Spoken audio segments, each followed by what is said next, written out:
Namaste everyone, welcome to my YouTube channel. प्रतिमा सेवाहाङको भ्लगमा धेरै धेरै स्वागत छ। र छोराले मेरो प्रेसर हाई गरिरहेछ। आज चाहिँ म छोराको कपाल काट्ने फर्स्ट टाइम भनेर चाहिँ रेडी पारेको।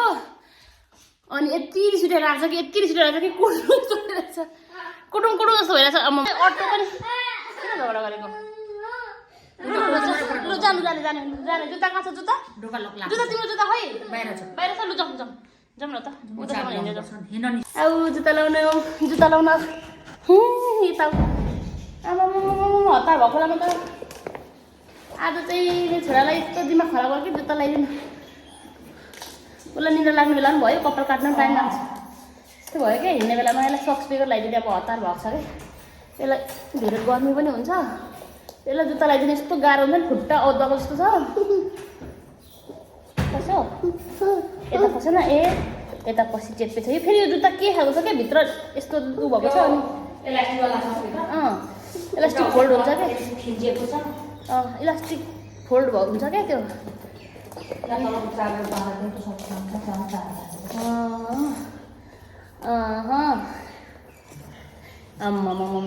हो छोरा तिम्रो त। खुट्टा चाहिँ देऊ न मम्मालाई सिधा देऊ। आज अरू बेला चाहिँ नि चाहिएको बेलामा चाहिँ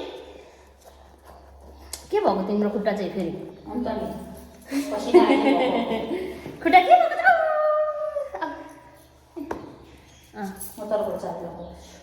हामी बाहिर हिँड्नु। चाबी चाहिँ हेर्दै गर्नु न, जानु न जाँदा हुन्छ। सक्स नलाइदिएको के यो साइज त ठिकै छ, तर बाबा एकछिन मम्मासँग जाने हो नि त। मम्मा कपाल पर्ने कपाल सधैँ कपाल बाँधिदिन्थेँ। आज चाहिँ मैले कपालमा पर्दिएको। आज बाँधिदिएको लास्ट हो नि त। अब मामुले कपाल यस्तो छोडिदिन्छु। ल अब चस्मा ल्याएको थिएन? हुन्छ चस्मा नलगाउने आज होस्। होइन मेरो छोरा निन्दा आयो, निन्दा लाग्यो।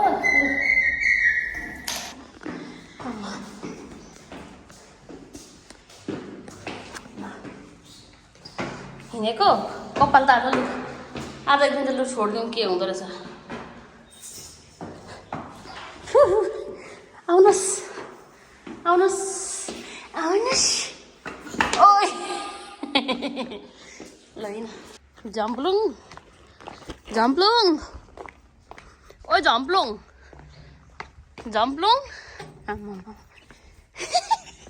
स्टाइल हेयर स्टाइल हो मेरो छोराको त। Wow ouch. आज त यत्तिकै छोडिदिएको ल, यत्तिकै जाने ल। चाहिएको बेलामा अटो पनि भेटिँदैन। अब हिँडेर जाने हो उता बाटोसम्म अटो आउँछ। यता हेर छोरा, हेलो। आज हतार भएर रबर पनि भेटिएन। चौबाटोसम्म पुग्नु सकिन्छ कि सकिँदैन? घाम यस्तो छ आज चाहिँ के भएको? मलाई हिँड्नेलाई यस्तो हुन्छ। अहिले मैले घर बढार्नु थाल्नु भने नि नानीको कपाल बाँध्ने रबरहरू मुला त कति भेटिन्छ होइन? यी आपत परेर हेर्नु नि, आपत परेर हिँड्ने बेलामा चाहिँ छैन, भेटिँदैन रबर। यसको कपाल बाँध्ने रबर भेटिँदैन। आमा पनि झम्लुङ्गे, छोरा पनि झम्लुङ्गे। तर अब आजदेखि कपाल झम्लुङ हुँदैन। ठिकै छ। आज त लागि परि नै कपाल झम्लुङै छोडिदिएको ल। ठिकै छ, झाम्ले भएर हिँड्नु ल। दुईजनाले पक्रिनु पर्ने तिमीलाई। लु हिँड बुझ गर्नु नभन्नु ल बाबा। ममा सक्दिनँ नि हिँड्नु। मम्मी उडो लुगा बिगार्छ ल। फोहोर हुन्छ हेर। मलाई बाइक आउँछ। बल्ल खुसी भयो मेरो छोरा त अटो भेटेर। आमा हिँड्दै आएको अरू अटो यता हेर्नुहोस् हेर्नु पुरै राखेर आउनु न हामीलाई। दुईतिर जानु छ र कि नत्र स्कुटीमा जान्थे। दुईतिर जानु पर्ने भएर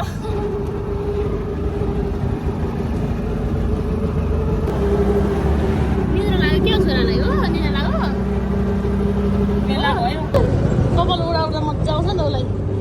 आज अन्तिम हो त कपाल हावा खुवाउने। हावा खुवाउ आज अन्तिम।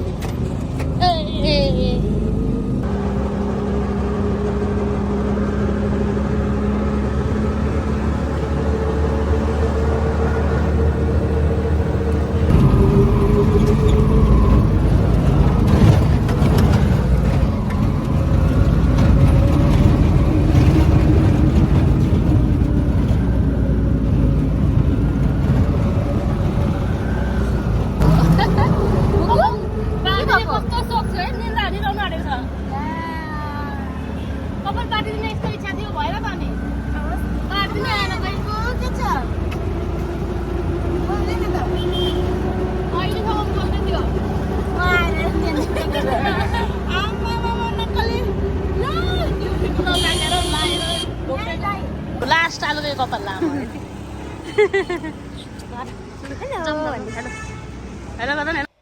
छोराले कपाल काट्नु नमानेर बस्न नमानेर है कस्तो गाह्रो भएको थियो कपाल काट्नको लागि अनि त्यही भएर उसको लागि भनेर हामीले चाहिँ फ्रुटीहरू चिप्सहरू ल्याइदिएर अनि बल्ल पाए पछाडि चाहिँ एकदम खुसी भएर वाउ भन्दै अनि चाहिँ कपाल काट्न मान्यो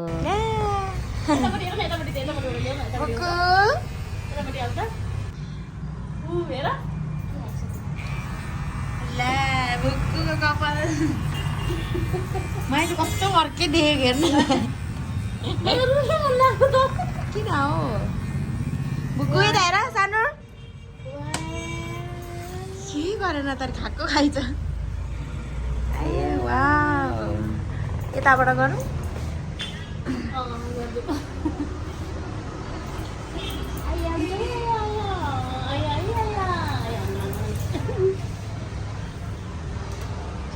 गर्ने त ल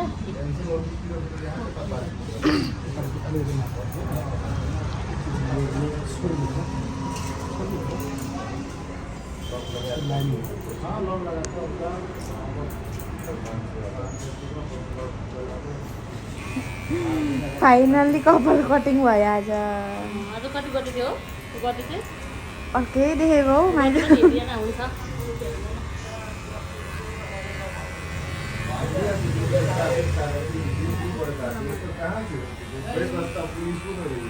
लिखा त छैन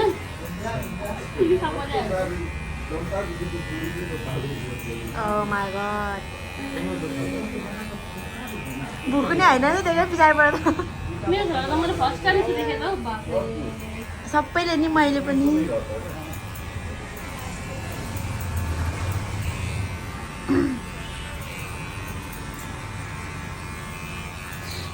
माइजीको रियाक्सन हेर आत्तेर यसको बगको रियाक्सन कस्तो हुन्छ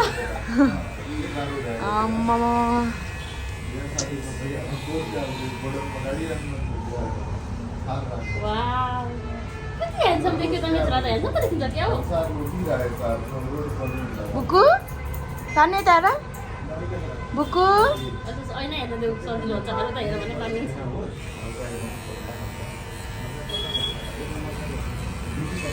जिउ चिलाउँछ होला नि अब केही लगाइदिनु भएन आत्तेर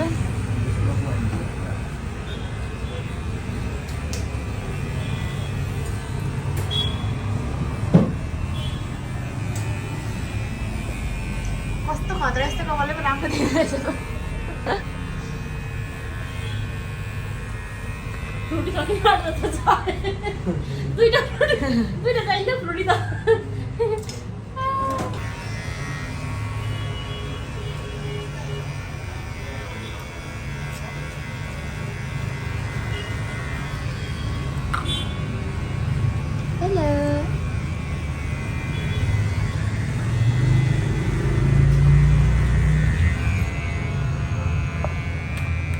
सक्यो छ ला खुसी हुँदैछ सक्यो यहाँ आएको छ बुकु लेज छ ल लेज खाने ल लेज अब ल आएको खोलिदिनु भनेको ल खोली ला कपाल बस्छ होला नि त ल यत्रो कपाल खान्छ है कताले हुन्छ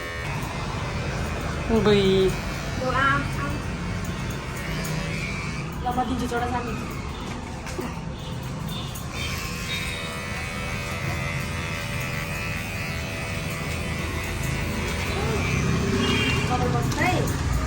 बुझ्दैन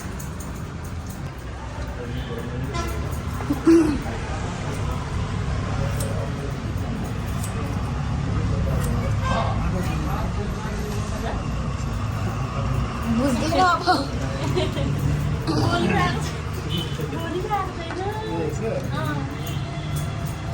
जति सक्दो चाँडो चाहिँ मेरो छोराको कपाल काट्नु थियो किनकि उसको चिप्स र फ्रुटी पनि सकिसकेको थियो। फाइनली मेरो छोराको हेयर कट कम्प्लिट भयो। ये फर्स्ट टाइम हेयर कट गरेको मेरो छोराको। यता हेर्नु सानो वाउ डुङ्गा हुन्छ है त्यता नजानु।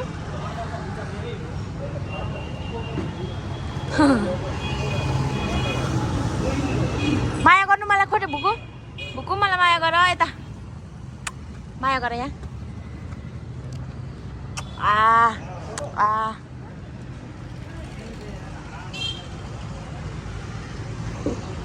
यता हेर्नु मामु कोही मामु फाइनली कट भयो कपालको मुखभरि कपाल बोकेर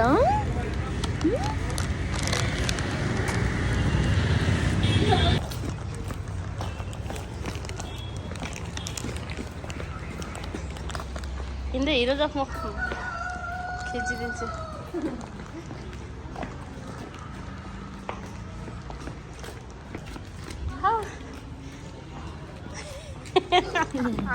अनुहार नाच्छु के भयो तेरो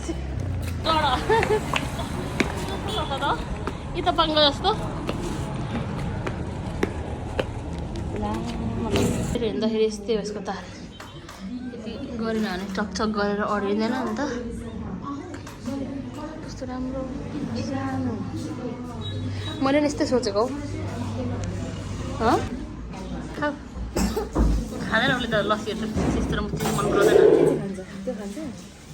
यो दिनु हुँदैन यस्तो खाने खाने आऊ यता खाऊ उसले स्ट्र मागेको स्ट्र चाहिएको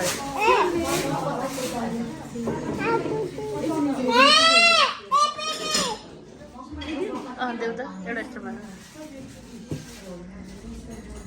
जाने हो अटो परेको झगडा गरेको रहेछ। मैले पनि थ्रेडिङ गरेँ मरे कति अनुहार बिग्रेको देखेको फटाको कपाल हेरेर चिन्डे मोबाइल तिम्रो जाऊ अलिकति जाऊ अलिकति मम्मी आउँछु यता हेर यता नो नो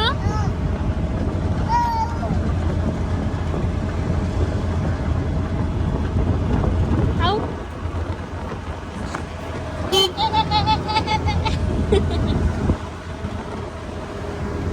मलाई के बदलाउँछ के स्टाइल हो यस्तो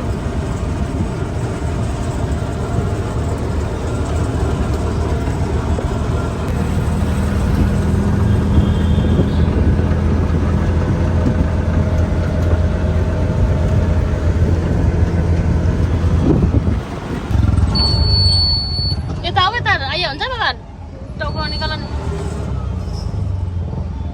यता हेर यता ल एकछिन एकछिन एकछिन बोजू आउँनुहुन्छ बोजू हेलो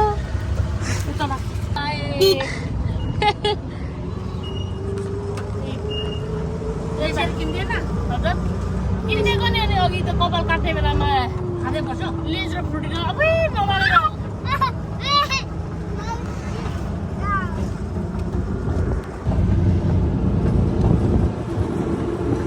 मतिरमा समान बसमा हिँडे जस्तो गर्छ त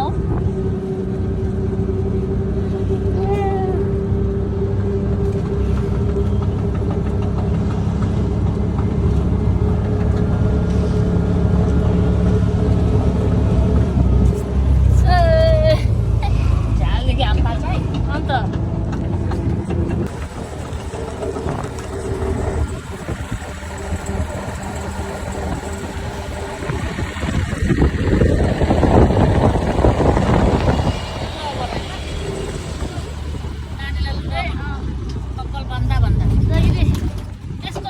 छोरीको भन्दा धेरै रबर खर्च भयो होला रबर फ्यालिहाल्ने बट्टा किन हराउने अघि कपाल काट्ने बेलामा एउटा रबर नभेटेको आम्मामाम ठगुवा बोजूलाई यस्तो भारीसँग बोकेर मागेको हिँड्छ हिँड बाबा हिँड बोजूलाई गाह्रो हुन्छ हिँड छोरी नो हिँड छोडिदिनु त म पनि छोडिदिनु एउटोस् ल गुड बोय हेऱ्यो त फाइनल्ली हामी चाहिँ कपाल काटेर आइसकेका छौँ घरमा कपाल काट्नु एकदमै गाह्रो भयो दुईटा फ्रुटी सकेर मात्रै कपाल काटिसक्यो है आम्मामाम तर एकदम क्लिन चाहिँ गर्न पाएन किनकि यो भयो नि त मानेन त्यही भएर भने जस्तो अगाडिको सफा तरिकाले चाहिँ काट्न पाइएन फाइनली मेरो छोराको हेयर कट कम्प्लिट भयो र हेयर कट पछाडिको लुक चाहिँ यस्तो रहेको छ मलाई चाहिँ एकदमै राम्रो लाग्यो मेरो छोरा ह्यान्डसम देखि आफ्नो छोरा भएर होला हैन धेरै सुहाएको जस्तो लाग्यो र तपाईहरुलाई चाहिँ thank you so much video हेरिदिनु भएकोमा नमस्ते बाइ बाइ